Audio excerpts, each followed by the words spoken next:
Na análise de hoje, pessoal, eu interpreto 3 notícias sobre inteligência artificial que estão quentes aqui nos Estados Unidos, aproveitando esses dias que eu estou na Escola de Negócios da Universidade da Virgínia, a Darden School, como podem ver aqui nos arredores, uma das 10 melhores do mundo e onde tive o privilégio de ter estudado durante o doutorado, já dei aula no MBA, fica numa cidade pequena chamada Charlottesville, perto de Washington. Bom, eu conversei com colegas daqui, especialistas em inteligência artificial, como o meu amigo o professor Raj Venkatensa, autor de um livro best-seller no tema, e aí eu busco refletir sobre as seguintes questões.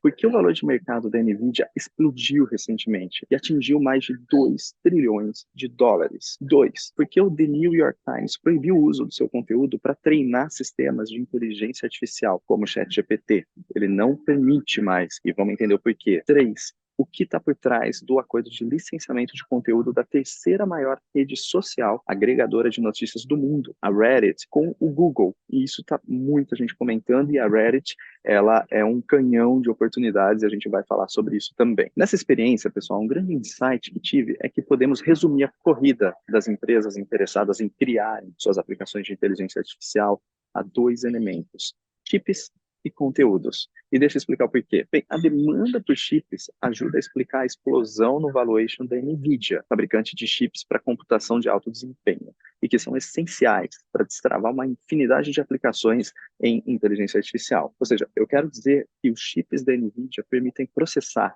uma quantidade gigantesca de dados em um tempo mínimo. Ela domina cerca de 80% desse mercado, e os seus clientes incluem nada menos do que OpenAI, Alphabet Google e o Facebook Meta. E a demanda pelos chips da NVIDIA só aumenta. Isso reflete no expressivo crescimento no seu faturamento, em 265% em apenas um ano. Sabemos que quando uma empresa apresenta esse crescimento, as expectativas do mercado aumentam também. Olha então que interessante, o seu valor de mercado foi de 310 bilhões de dólares em outubro de 2022 para 2 trilhões de dólares em março de 2024, se tornando a terceira empresa mais valiosa do mundo, superando a gigante Amazon e apenas atrás da Microsoft e Apple. Ok, agora eu mudo um pouco o foco da atenção para outra corrida em inteligência artificial, além dos chips, que é, como eu comentei, conteúdo. E muita gente pergunta, mas por que conteúdo?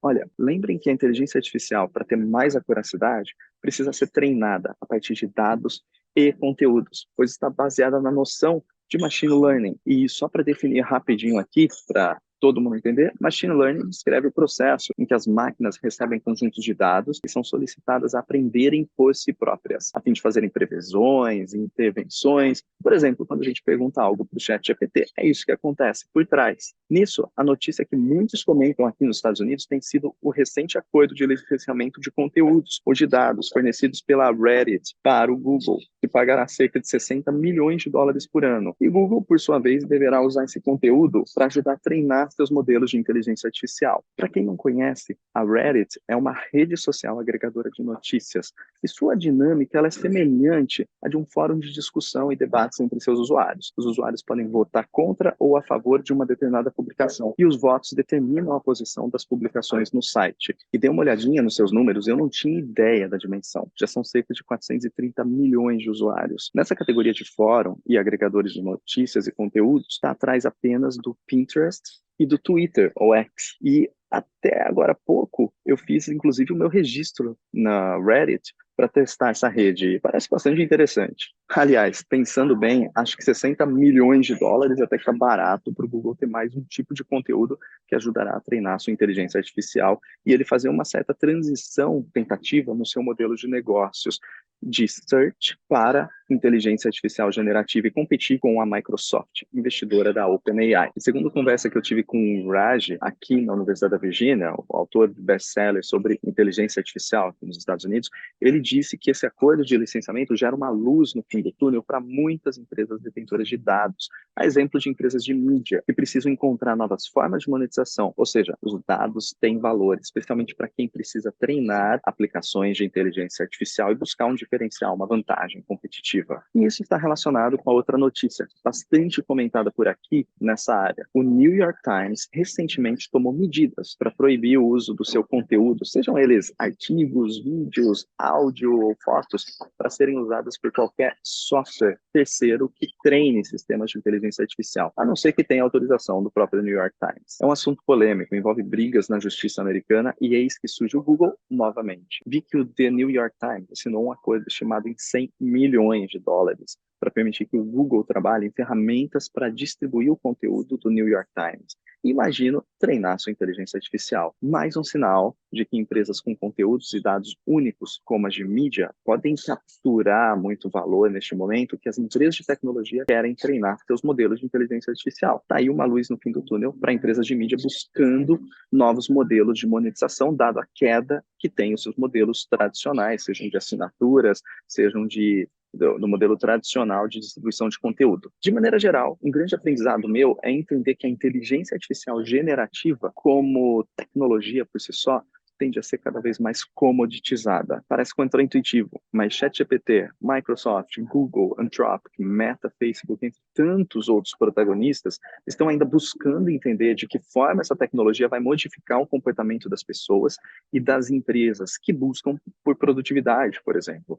E reforço, chips e conteúdos vão oferecer capacidade, ao menos por hora, de algumas delas terem vantagem competitiva sobre as outras. Nesse sentido, o professor Thales Teixeira, brasileiro, foi por uma década professor na Harvard Business School e me recebeu lá como professor convidado em 2018, há exatamente 6 anos. Ele recentemente fez uma analogia muito interessante, que eu achei. Ele disse que irá demorar um pouco ainda para entender em que os clientes estão mais insatisfeitos para fazer hoje e que novos modelos de negócio baseados em aplicações de inteligência artificial poderiam ajudar esses clientes a resolverem essas dores ou insatisfações. A analogia que ele faz é que quando surgiu a internet, não houve instantaneamente uma grande disrupção no mercado. Demorou vários anos para as empresas criarem modelos de negócios novos baseados na internet e que impulsionariam mudanças no comportamento dos consumidores, por exemplo, na forma como eles procuram por um produto, que eles compram por um produto, que eles descartam, revendem um produto, que eles contratam um serviço. Demorou para mudar essa dinâmica e para mudar também os modelos de negócios e o econômicos das próprias empresas.